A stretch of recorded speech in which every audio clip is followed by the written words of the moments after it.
Hello everyone, welcome back to ഒരു കഥ സിലിട്ടുമാസ്. My dear സുത്തുക്കുട്ടികളെ, ഇന്നൊരു സൗത്ത് കൊറിയൻ ത്രില്ലർ മൂവിയാണ് നമ്മൾ കാണാൻ പോകുന്നത്. ബോർഡർ കടന്നു വരുന്ന പെൺകുട്ടികളെ വ്യഭിചാരത്തിനും ഡ്രഗ്സ് വിൽക്കാനും വേണ്ടി അയൽ രാജ്യത്തുള്ള ആൾക്കാർ ഉപയോഗപ്പെടുത്തുന്നു. ഇത് കണ്ടുപിടിക്കാൻ വേണ്ടി പോകുന്ന ആളാണ് നമ്മുടെ ഹീറോ. എല്ലാ രാജ്യത്തിനും ഓരോ ചാരന്മാരുണ്ടാവില്ലേ, ദുരന്തം സിനിമയിൽ കണ്ട പോലെ. അതുപോലെ ചാരവൃത്തിക്കാണ് ഹീറോയും അയൽ രാജ്യത്തിലേക്ക് പോകുന്നത്. പക്ഷെ അവിടെ വെച്ച് വേറെ ചാരന്മാരുടെ ഇടയിൽ പെട്ടുപോകും. പിന്നെ മൊത്തം കുഴപ്പാ. ഇതിലൊരു പാവം പെൺകുട്ടി, ഇങ്ങനെ വിൽക്കപ്പെട്ട ഒരു പെൺകുട്ടിയുടെ മരണത്തിനും സാക്ഷിയാകേണ്ടി വരുന്നു. അതോടെ ഹീറോയ്ക്ക് പ്രതികാരമായി. പിന്നെ അങ്ങേര് എന്തൊക്കെ ചെയ്ത് കൂട്ടി എന്നുള്ളതാണ് ഈ കഥയിലൂടെ നമ്മൾ കാണാൻ പോകുന്നത്. എന്നാ പിന്നെ സിനിമയുടെ കഥകൾ കേൾക്കാൻ ഇഷ്ടപ്പെടുന്ന നമ്മുടെ കൂട്ടുകാരെല്ലാവരും ചാനൽ സബ്സ്ക്രൈബ് ചെയ്തോളൂ.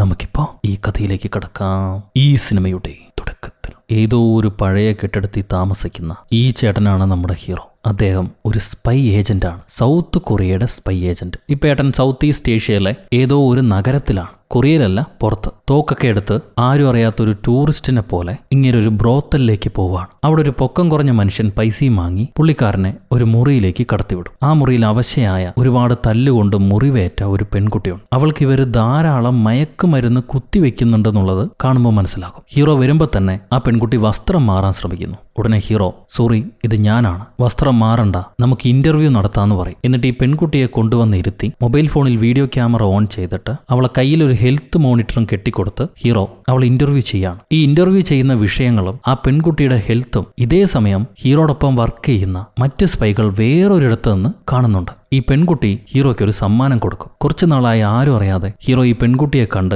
അവൾ അനുഭവിക്കുന്ന ദുരന്തങ്ങൾ ഇങ്ങനെ പകർത്തിയെടുക്കുന്നുണ്ട്. ഈ സ്ഥലത്ത് നിന്നും അവളെ രക്ഷപ്പെടുത്താമെന്ന് ഹീറോ വാക്കും കൊടുത്തിട്ടുണ്ട്. അതുകൊണ്ടാണ് ആ പെൺകുട്ടി ഈ സമ്മാനം ഹീറോയ്ക്ക് കൊടുക്കുന്നത്. ഒരു ബ്രേസ്ലെറ്റ് ആണത്. അവൾ ചോദിക്കും, നിങ്ങൾക്ക് ഇന്ന് എന്നെ പുറത്തേക്ക് കൊണ്ടുപോകാൻ പറ്റുമോ എന്ന്. അപ്പൊ ഹീറോ, ഈ ഇന്റർവ്യൂ കഴിഞ്ഞ് 2 മണിക്കൂർ കഴിയുമ്പോഴേക്കും ഞങ്ങളുടെ ആൾക്കാർ നിന്റെ ഈ സ്ഥലത്തേക്ക് വരും. അവർ നിന്നെ രക്ഷപ്പെടുത്തി കൊണ്ടുപോകും. അതിനു മുന്നേ നിന്റെ ടെസ്റ്റിമോണിയൽ മുഴുവനായിട്ട് എടുക്കേണ്ടതുണ്ട്. അതിനു വേണ്ടിയിട്ടാണ് ഞാൻ വന്നിരിക്കണേന്ന് പറയാണ് ഹീറോ. ഹീറോ സൗത്ത് കൊറിയൻ ഏജന്റും ഈ പെൺകുട്ടി നോർത്ത് കൊറിയൻ സിറ്റിസണുമാണ്. അവൾ അവളുടെ കഥ പറഞ്ഞു തുടങ്ങും. നോർത്ത് കൊറിയയിൽ നല്ല ജോലികളൊന്നും ഇല്ലാത്തതുകൊണ്ട് ഇവൾ കുടുംബത്തിന് പണം ഉണ്ടാക്കാൻ വേണ്ടി റഷ്യയിലേക്ക് ഇല്ലീഗലായിട്ട് കടന്നു. അവിടെ ഒരു ഹോട്ടലിൽ ജോലി ചെയ്യായിരുന്നു. ഇവർക്ക് നാട്ടിൽ ഭർത്താവും കുഞ്ഞുള്ളതാ. ആ കുടുംബത്തിന് വേണ്ടി ജോലി ചെയ്യാനായിട്ടാണ് ഇവർ റഷ്യയിലേക്ക് പോയത്. അവിടെ അങ്ങനെ കുറച്ചു നാള് ജോലി ചെയ്ത് കഴിഞ്ഞപ്പോൾ തന്നെ റഷ്യൻ സെക്യൂരിറ്റി ഇല്ലീഗലായിട്ടാണ് ഈ പെണ്ണ് വന്നിരിക്കണതെന്ന് കണ്ടുപിടിച്ചു. സോ അവർ നോർത്ത് കൊറിയൻ എംബസിയെ വിവരം അറിയിച്ചിട്ട് ഇവരവിടെ നിന്ന് നാട് കടത്താൻ തീരുമാനിക്കുന്നു. സോ നോർത്ത് കൊറിയൻ എംബസി ഈ പെൺകുട്ടിയെ വാങ്ങിച്ച് തിരികെ നാട്ടിലേക്ക് കൊണ്ടുപോകുകയാണെന്നും പറഞ്ഞ് നാടിനെ അറിയിക്കാതെ അവിടെ തന്നെയുള്ള ഒരു റഷ്യൻ മാഫിയയ്ക്ക് വിറ്റു.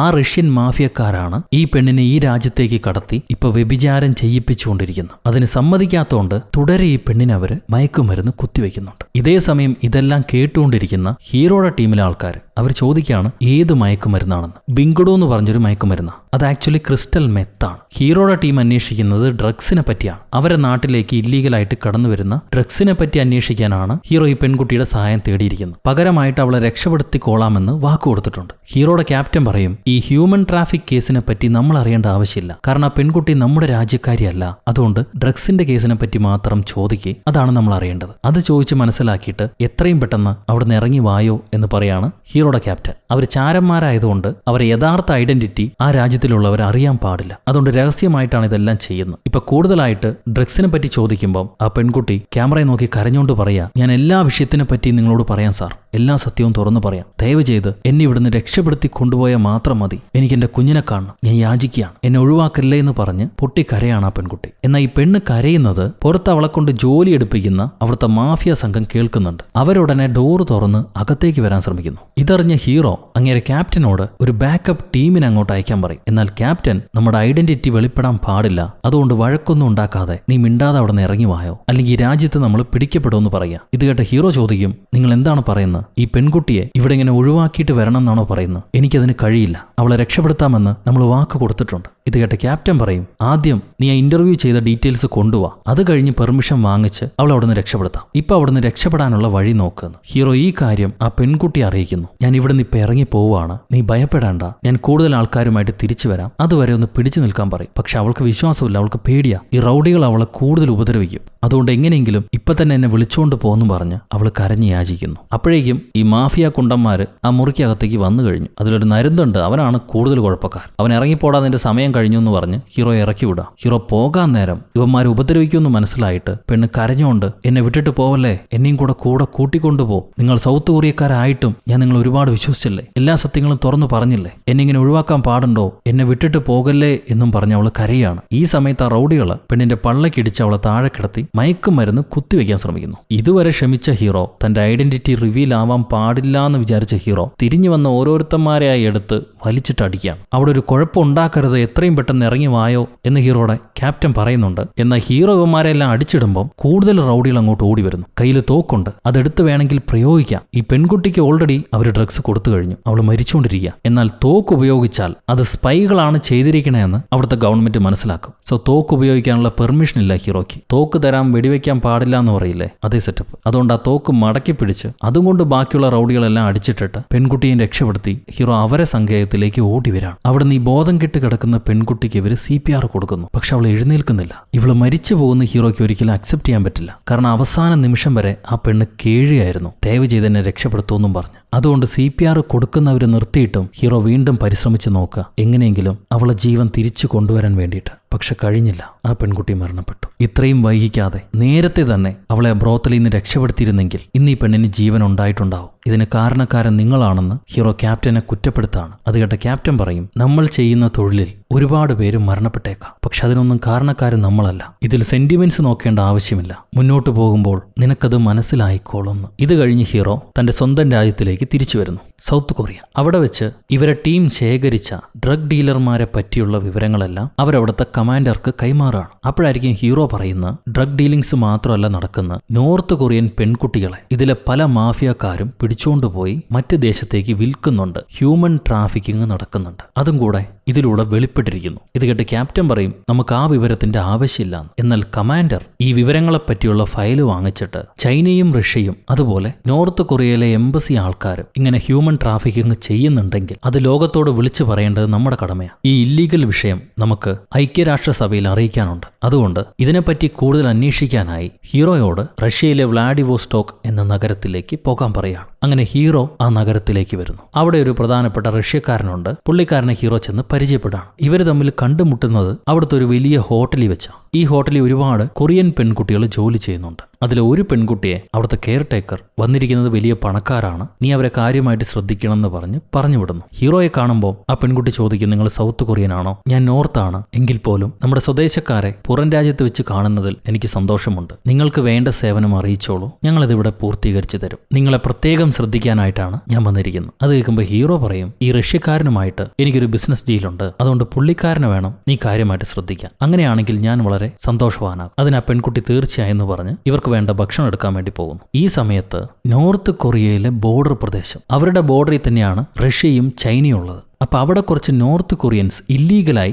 ചൈനയിലേക്ക് കടക്കാൻ ശ്രമിക്കുന്നു. ഇവരെ കൊണ്ടുപോകാൻ വേണ്ടി ഒരു ബ്രോക്കറും കൂടെ പോകുന്നുണ്ട്. പോകുന്ന വഴിയിൽ ഒരാൾ മരിച്ചെടുക്കുന്ന ഡെഡ് ബോഡി ഇവർ കാണും. പെൺകുട്ടികളെയാണ് അയാൾ കൊണ്ടുപോകുന്നത് ജോലിക്ക് വേണ്ടി. പട്ടാളക്കാരുടെ കണ്ണിൽ പെടാൻ പാടില്ല, പെട്ടുകഴിഞ്ഞ് അവർ ഷൂട്ട് ചെയ്യും, പിന്നെ ഇങ്ങനെ കിടക്കേണ്ടി വരും. അതുകൊണ്ട് തല താഴ്ത്തി വരുമെന്ന് പറഞ്ഞ് ഇയാൾ പെൺകുട്ടികളെ വിളിച്ചോണ്ട് പോവാം. അപ്പൊ ആ പെൺകുട്ടികൾ ചോദിക്കും, നമ്മളിപ്പോൾ റഷ്യൻ ബോർഡറിലാണല്ലോ ഉള്ളത്, ഞങ്ങൾക്ക് പോകേണ്ടത് ചൈനയിലേക്കാണല്ലോ, നിങ്ങൾ എന്തിനാണ് ഞങ്ങൾ അങ്ങോട്ട് കൊണ്ടുപോകുന്നത്? അപ്പൊ അയാൾ പറയാണ്, ചൈന ബോർഡറിലേക്ക് പോയാൽ അവിടെ കൂടുതൽ പട്ടാളക്കാരുണ്ടാവും, നമുക്ക് ആദ്യം റഷ്യൻ ബോർഡറിലേക്ക് കടക്കാം, അവിടെ നിന്ന് ചൈനയിലേക്ക് കടക്കുന്നത് കൂടുതൽ എളുപ്പമാണ്, അതുകൊണ്ട് നമുക്ക് ഈ വഴി പോകാന്ന് പറഞ്ഞിട്ട് ഇവർ പോവുക. ഇവരെ കൂട്ടിക്കൊണ്ടു പോകാൻ വേണ്ടി 3-4 പുരുഷന്മാർ കാത്തു നിൽപ്പുണ്ടാവും. അവരാരാണെന്ന് ഈ പെൺകുട്ടികൾക്ക് അറിയില്ല. ഈ പെൺകുട്ടികളെ കണ്ടുടനെ അവരെല്ലാവരും ചാടി വീണ് പെണ്ണുങ്ങളെ അവരെ വാനിലേക്ക് വലിച്ചു കയറ്റുക. അപ്പോഴാണ് പെൺകുട്ടികൾക്ക് മനസ്സിലാവുക ഇയാൾ കള്ളം പറഞ്ഞ് കൂട്ടിക്കൊടുക്കാൻ വേണ്ടി അവരെ വിളിച്ചോണ്ട് വന്നാണെന്ന്. ഈ ബ്രോക്കർ ആ റഷ്യൻ മാഫിയയുടെ ആളാണ്. പുള്ളിക്കാരൻ അയാൾക്ക് പുതുതായി കിട്ടിയ ഒരു ഡ്രഗ് ഈ റഷ്യൻ ലോഡിന് കൊടുക്കുന്നുണ്ട്. ഈ നേരത്ത് ഒരു പെൺകുട്ടി മാത്രം അവരെ പിടിയിൽ രക്ഷപ്പെട്ട് ഓടാൻ ശ്രമിക്കും. അതിലെ ലോഡ് തലവൻ ഈ ഓടുന്ന പെൺകുട്ടിയെ ദൂരെ നിന്നും ഷൂട്ട് ചെയ്ത് കൊന്നുകളയാണ്. അത് കഴിഞ്ഞ് ആ പെൺകുട്ടിയെ ശ്രദ്ധിക്കാത്തതുകൊണ്ട്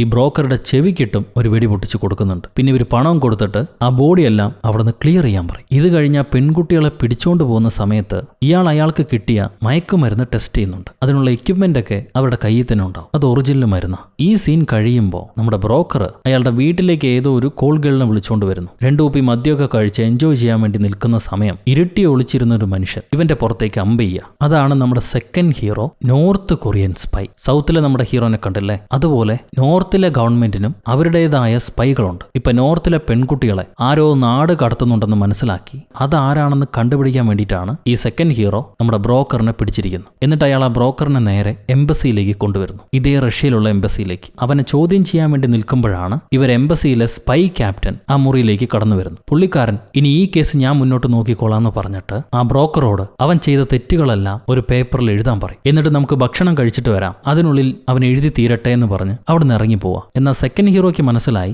ഈ ക്യാപ്റ്റൻ എന്തോ ഉൾവേല കാണിക്കാനാണ് ആ ബ്രോക്കർ അവിടെ പിടിച്ചിരുത്തി ഹീറോയെ പുറത്തേക്ക് വിളിച്ചുകൊണ്ട് പോകുന്നത്. സോ ഹീറോ ആ മുറിയിൽ ഒരു വോയിസ് റെക്കോർഡർ ആരും കാണാതെ വെക്കുകയാണ്. ഇത് കഴിഞ്ഞവര് നമ്മുടെ ഫസ്റ്റ് ഹീറോ വന്നില്ലേ, അതേ ഹോട്ടലിലേക്ക് തന്നെ ഈ സ്പൈ ഹീറോയിനെയും കൂട്ടിക്കൊണ്ടുവരുന്നു. അപ്പോഴാണ് സെക്കൻഡ് ഹീറോ എന്തുകൊണ്ടാണ് ഈ നാട്ടിലേക്ക് വന്നിരിക്കണേന്നുള്ള വിഷയം പറയുക. ഈ സെക്കൻഡ് ഹീറോയെ ആൾക്കാരെ കാണാത്തതുകൊണ്ട്, ആൾക്കാർ മിസ്സിംഗ് ആവുന്നതുകൊണ്ട് അതറിയാൻ വേണ്ടി മാത്രമായിട്ട് പറഞ്ഞു വിട്ടതാണ്, അത് ഇൻവെസ്റ്റിഗേറ്റ് ചെയ്യാൻ വേണ്ടിയിട്ട്. അവിടെ സഹായത്തിനാണ് ഈ ക്യാപ്റ്റൻ ഉള്ളത്. എന്നാൽ ക്യാപ്റ്റന്റെ അണ്ടറിലായിരിക്കണം എല്ലാ പ്രോസസ്സും നടത്തേണ്ടത്. ഇപ്പൊ ആ ക്യാപ്റ്റൻ പറയുകയാണ്, അങ്ങനെ പ്രത്യേകിച്ച് ആൾക്കാരെ കടത്തുന്ന ഒരു ടീമും ഇവിടെ റഷ്യയിലില്ല. നമ്മുടെ ആൾക്കാര് അവരുടെ ഇഷ്ടപ്രകാരം ഈ നാട്ടിലേക്ക് ഒളിച്ചും പാത്തും വന്ന് ജോലി ചെയ്യുന്നു. അതിലെന്ത് ക്രൈമാണ് പറയാനുള്ളത്? പിടിക്കപ്പെടുകയാണെങ്കിൽ ഇവരവരെ നമ്മുടെ നാട്ടിലേക്ക് തിരിച്ചയക്കും. അല്ലാതെ നിങ്ങൾ വിചാരിക്കുന്ന പോലെ ഹ്യൂമൻ ട്രാഫിക് ഒന്നും ഇവിടെ ഇല്ല, അതൊരു ഡില്യൂഷൻ മാത്രമാണെന്ന് ഈ ക്യാപ്റ്റൻ പറയുക. ആ സമയത്ത് നമ്മൾ നേരത്തെ കണ്ട ഈ ഹോട്ടലിൽ ആ സുന്ദരിയായ വെയിറ്റർ അങ്ങോട്ട് വരുന്നു. വെയിറ്ററെ കണ്ടുടനെ ഹീറോ ഞെട്ടാണ്, എന്തോ അവർക്ക് പരസ്പരം അറിയുന്നത് പോലെ. ഇത് കണ്ടിട്ട് ആ നോർത്ത് ക്യാപ്റ്റൻ ചോദിക്കും, നിങ്ങൾ തമ്മിൽ പരിചയമുണ്ടോന്ന്. നോർത്ത് ഹീറോ പറയും, ഇല്ല, ഞാൻ അവരെ ആദ്യമായിട്ടാണ് കാണുന്നത്, സുന്ദരി ആയതുകൊണ്ട് നോക്കിപ്പോയതാണ്. ആ സുന്ദരി പെണ്ണൊരു പാട്ടൊക്കെ പാടുന്നുണ്ട്. ആ സമയത്തായിരിക്കും നോർത്ത് ഹീറോയ്ക്ക് കോള് വരുന്നത്. സംഭവം അവൻ പിടിച്ച ബ്രോക്കർ എഴുതാൻ കൊടുത്ത പേന സ്വന്തം കഴുത്തിൽ കുത്തി ആത്മഹത്യ ചെയ്തു. ഹീറോ ഓടി സ്പോട്ടിലേക്ക് വരിക. ഇവന്മാര് പറയുന്നത് വിശ്വസിക്കാൻ പറ്റുന്നില്ല. എന്നാൽ പുള്ളിക്കാരൻ എന്റെ മരണം ആത്മഹത്യയാണ്, ഞാൻ ഇത്രത്തോളം ക്രൈമുകളൊക്കെ ചെയ്തിട്ടുണ്ടെന്ന് ഓൾറെഡി എഴുതി കൊടുത്തിരിക്കുന്നു. ഇയാൾ സാധാരണ ബ്രോക്കറാണ്, ആൾക്കാരെ കടത്തിവിട്ട് പണം വാങ്ങിച്ചു, അത്രേ ചെയ്തിട്ടുള്ളൂ. അതിന് പേടിച്ച് ഇപ്പൊ ആത്മഹത്യം ചെയ്തിരിക്കുന്നു. ഇതിലിനി വലിയ ക്രൈമൊന്നും ഇല്ല എന്ന് പറയാണ് പുള്ളി. അപ്പൊ ഹീറോ ചോദിക്കും, ഈ ബോർഡർ കടത്തിയ ആൾക്കാർക്ക് പിന്നീട് എന്തു പറ്റിയെന്ന് അയാൾ എഴുതിയിട്ടില്ല, അത് ചോദ്യം ചെയ്യേണ്ടതല്ലേ എന്ന് ചോദിക്കുകയാണ് ഹീറോ. അപ്പൊ ആ ക്യാപ്റ്റൻ പറയും, കടത്തുന്നു മാത്രമാണ് അയാളുടെ ജോലി, അത് കഴിഞ്ഞ് അവർ എവിടെ ജോലി ചെയ്യുന്നു എന്നറിയേണ്ട ആവശ്യം അയാൾക്കില്ല, അതുകൊണ്ടാണ് എഴുതാത്തത്. ഈ വിഷയത്തെ അങ്ങനെ കണ്ടാൽ മതി എന്നും പറഞ്ഞിട്ട് പുള്ളിക്കാരൻ ഇറങ്ങിപ്പോവാം. എന്നാൽ സംശയപ്പെട്ട ഹീറോ, സെക്കൻഡ് ഹീറോ, താൻ ഒളിച്ചു വെച്ചിരുന്ന വോയിസ് റെക്കോർഡർ തപ്പി നോക്കും. അത് ആ ക്യാപ്റ്റന്റെ ആൾക്കാർ ഓൾറെഡി നശിപ്പിച്ചു വെച്ചിരിക്കുകയാണ്, അവർ കണ്ടുപിടിച്ചത് നശിപ്പിച്ചിരിക്കുന്നു. സോ നോർത്ത് ഹീറോയ്ക്ക് എവിഡൻസ് ഒന്നും കിട്ടുന്നില്ല. ഇത് കഴിയുമ്പം ഹോട്ടലിൽ കണ്ട ആ സുന്ദരി പെൺകുട്ടിയില്ലേ, അവളൊരു ഗസ്റ്റിനെ കാണാൻ വേണ്ടി മറ്റൊരു ഹോട്ടലിലേക്ക് പോവാണ്. കൂടാ കെയർ ടേക്കർ ലേഡിയുണ്ട്. പുള്ളിക്കാരിയാണ് ഈ പെൺകുട്ടിയെ പറഞ്ഞുവിടുന്നത്. ആക്ച്വലി കോൾ ഗേൾ ആയിട്ടാണ് നമ്മുടെ ഈ നോർത്ത് പെൺകുട്ടി ആ ഹോട്ടലിലേക്ക് ചെല്ലുന്നത്. അവിടെയുള്ളത് ആ റഷ്യക്കാരനായിരിക്കും. അയാളുടെ കസ്റ്റമർ ആയിട്ടാണ് നമ്മുടെ ഈ വെയിറ്റർ പെൺകുട്ടി അങ്ങോട്ട് പോകുന്നത്. എന്നാൽ പുള്ളിയുടെ മുറിയിൽ നമ്മുടെ ഫസ്റ്റ് ഹീറോ, സൗത്ത് ഹീറോ ഒളിച്ചിരിപ്പുണ്ടാവും. അവർ നമ്മൾ ആദ്യം കണ്ടില്ല ഒരു പെൺകുട്ടിയെ ഇൻവെസ്റ്റിഗേറ്റ് ചെയ്യുന്നത്, അതുപോലെ ഈ നോർത്ത് പെൺകുട്ടിയെയും ചോദ്യം ചെയ്യാം. ഇവളും ഇല്ലീഗലായി ഈ നാട്ടിലേക്ക് കടന്നു വന്ന പെണ്ണാണ്. അവളുടെ അമ്മയ്ക്ക് ക്യാൻസർ ആയതുകൊണ്ട് ചികിത്സിക്കാൻ വേണ്ടി ഈ നാട്ടിലേക്ക് കടന്നു വന്നായിരുന്നു. അമ്മയ്ക്ക് വേണ്ട മരുന്നുകളെല്ലാം ഹീറോ പെൺകുട്ടിക്ക് കൊടുക്കുന്നുണ്ട്. എന്നിട്ടാണ് ഇവരെ ടീമിൽ നടക്കുന്ന ഇല്ലീഗൽ ആക്ടിവിറ്റികളെ പറ്റി ചോദിക്കുന്നത്. അപ്പൊ ആ പെൺകുട്ടി പറയും, എനിക്ക് എത്രയും പെട്ടെന്ന് ഈ നാട് വിട്ടു പോകണം, അത് കുറച്ചുകൂടെ അർജന്റ് ആയിരിക്കുകയാണ്. കാരണം എനിക്ക് ഒരുപാട് അടുപ്പമുള്ള ഒരാളെ ഞാൻ ഇന്ന് എന്റെ ഹോട്ടലിൽ വെച്ച് കണ്ടുമുട്ടി. അയാൾ എന്നെ കാണാനാണോ വന്നത് എന്ന് എനിക്കറിയില്ല, പക്ഷെ എത്രയും പെട്ടെന്ന് ഈ നാട് വിട്ട് എനിക്ക് പോകണം. ഹീറോ, അതിനുള്ള വഴി ഞങ്ങൾ ഒരുക്കുന്നുണ്ട്, അമ്മയുടെ ചികിത്സാ ചെലവും ഞങ്ങളെ ഗവൺമെന്റ് ഏറ്റെടുക്കുന്നതാണ് എന്ന് പറയാ. അപ്പൊ ആ പെൺകുട്ടി ഒരു കോണ്ടം പാക്കറ്റ് എടുത്ത് മുന്നോട്ട് വെക്കുന്നു. അതിനകത്ത് ഒളിച്ചു വെച്ചിരിക്കുന്ന ഒരു ഡ്രഗ്സിന്റെ പൗച്ചുണ്ട്. അത് ഒറിജിനൽ മെത്താഫെറ്റാമിനാണ്. ആ ഡ്രഗ്സ് ആണ് ഇവരെ ഹോട്ടലിലൂടെ സപ്ലൈ ആവുന്നത്. ഈ ഡ്രഗ്സ് എല്ലാം സപ്ലൈ ചെയ്യുന്ന ഡ്രഗ് ലോഡിന്റെ ഫോട്ടോ ഹീറോ കാണിച്ചു കൊടുത്തിട്ട് പുള്ളിക്കാരനെ അറിയോന്ന് ചോദിക്കും. എന്നാൽ ആ ലോഡിനെ ഈ പെൺകുട്ടി, അതായത് ഹീറോയിൻ, കണ്ടിട്ടില്ല. ഈ ഡ്രഗ്സ് എവിടുന്നാണ് കിട്ടുന്നത്, എങ്ങനെയാണ് സപ്ലൈ ആവുന്നതെന്ന് ഹീറോ ചോദിക്കുമ്പോൾ ഹീറോയിൻ പറയാണ്, ഹോട്ടലിൽ വരുന്ന പണക്കാരായ ക്ലയൻസ് ഇല്ലേ, അവരെ ഡ്രിങ്ക്സിൽ ചെറിയ രീതിയിൽ ഈ ഡ്രഗ്സ് കലർത്തും. പിന്നീട് അവിടുത്തെ പെൺകുട്ടികൾ ആ ക്ലയൻസിന്റെ കൂടെ ശയിച്ചു കഴിഞ്ഞ് ഈ ഡ്രഗ്സിലേക്ക് അവരെ അടിമകളാക്കുകയാണ് ചെയ്യുന്നത്. അത് കഴിഞ്ഞ് ഡ്രഗ്സ് ചോദിക്കുമ്പോൾ പണത്തിന് ഓരോ പൗച്ചുകളായിട്ട് വിൽക്കുന്നു. അതും ചെയ്യുന്നത് ഈ പെൺകുട്ടികൾ ഉപയോഗിച്ചിട്ടാണ്. എന്നാൽ ഈ ജോലിയിൽ ഞങ്ങൾ എല്ലാവർക്കും പേടിയുണ്ട്. കാരണം പിടിക്കപ്പെട്ടാൽ പിന്നീട് എന്താണ് ഞങ്ങൾക്ക് നടക്കുക എന്നറിയാൻ പാടില്ല. ലാസ്റ്റ് ടൈം സൂര്യൻ എന്ന പെൺകുട്ടി ഇവിടുത്തെ അതോറിറ്റികളാൽ പിടിക്കപ്പെട്ടു. അവളെ തിരിച്ച് നാട്ടിലേക്ക് പറഞ്ഞു വിടും എന്നാണ് പറഞ്ഞിരുന്നത്. പക്ഷെ അവൾക്ക് എന്താണ് പിന്നീട് സംഭവിച്ചതെന്ന് ഞങ്ങൾ ആർക്കും അറിയില്ല. അതുകൊണ്ട് ഞങ്ങൾ പേടിച്ചിരിക്കുക. നിങ്ങൾക്ക് ആ പെൺകുട്ടിയെ അറിയുമോ എന്ന് ചോദിക്കുകയാണ് ഹീറോയിൻ. അത് മറ്റാരുമല്ല, ആദ്യം മരണപ്പെട്ടില്ലേ, ഹീറോയെ കൊണ്ട് രക്ഷിക്കാൻ കഴിഞ്ഞില്ലല്ലോ, ആ പെൺകുട്ടിയുടെ കാര്യമാണ് ഹീറോയിൻ ഇപ്പൊ ചോദിക്കുന്നത്. അവൾ നാട്ടിലേക്ക് തിരിച്ചു പോയി എന്ന് ഹീറോ കള്ളം പറയും, ഇവള് പേടിക്കാതിരിക്കാൻ വേണ്ടിയിട്ട്. ഇത് കഴിഞ്ഞ് കസ്റ്റമറെ മീറ്റ് ചെയ്ത് സമയമാകുമ്പോൾ പെണ്ണിന് തിരിച്ചു പോകണം, അല്ലെങ്കിൽ അവരുടെ ടീം സംശയിക്കും. സോ ഉടനെ എഴുന്നേറ്റ് മുടിയെല്ലാം അഴിച്ചിട്ട് ബെഡെല്ലാം കശക്കി നാശാക്കിയിട്ട് അവിടെ എന്തൊക്കെയോ സംഭവങ്ങൾ ഉണ്ടായതുപോലെ ഇവൾ ഇറങ്ങി പോകാൻ നേരം ഹീറോ ഒരു സമ്മാനം കൊടുക്കുന്നുണ്ട് ഹീറോയിന്. അതൊരു ഗ്ലൗസ് ആണ്, ആ നാട്ടിലെ പെണ്ണുങ്ങളൊക്കെ ധരിക്കുന്ന പോലത്തെ ഒരു ഗ്ലൗസ്. ഇവർ ആ ബെഡിൽ കുറച്ച് മുടിയൊക്കെ ചെതറിച്ചിടും, ആരും സംശയിക്കാതിരിക്കാൻ വേണ്ടി. അത് കഴിഞ്ഞ് ഹീറോയിൻ ആ കെയർ ടേക്കർ വന്ന കാറിൽ കയറിപ്പോകുന്നു. ഈ കയറിപ്പോയ പെണ്ണിനെ വീണ്ടും അവർ പരിശോധിക്കുന്നുണ്ട്. കാരണം ഇതെല്ലാം ചെയ്യുന്ന മാഫിയക്കാരായതുകൊണ്ട് എന്തെങ്കിലും കുഴപ്പങ്ങളുണ്ടോ എന്ന് പരിശോധിക്കുക. കയ്യിലെ മരുന്നും ഈ ഗ്ലൗസും ഒക്കെ കാണുമ്പോൾ വലിയ രീതിയിൽ തെറ്റിദ്ധരിക്കില്ല പുള്ളിക്കാരി. ആ കെയർ ടേക്കർ റഷ്യക്കാരനെ നിന്നോട് ലവ്വാൻ തോന്നുന്നുണ്ടെന്നും പറഞ്ഞ് വിട്ടുകളയാണ്. എന്നിട്ട് അവർ തിരിച്ചവരുടെ ഹോട്ടലിലേക്ക് എത്തുന്ന സമയം നമ്മുടെ നോർത്ത് ഹീറോ ഇല്ലേ, സെക്കൻഡ് ഹീറോ, പുള്ളിക്കാരൻ അവിടെ കാത്തു നിൽപ്പുണ്ടാവും. അയാൾക്ക് ഹീറോയിനോട് സംസാരിക്കണം എന്ന് പറയുക. സോ ആ കെയർ ടേക്കർ അമ്മച്ചി പെട്ടെന്ന് തന്നെ സംസാരിച്ചിട്ട് വരൂ എന്ന് പറഞ്ഞ് അവിടുന്ന് മാറിപ്പോ. ഇപ്പൊ ഈ നോർത്ത് ഹീറോ,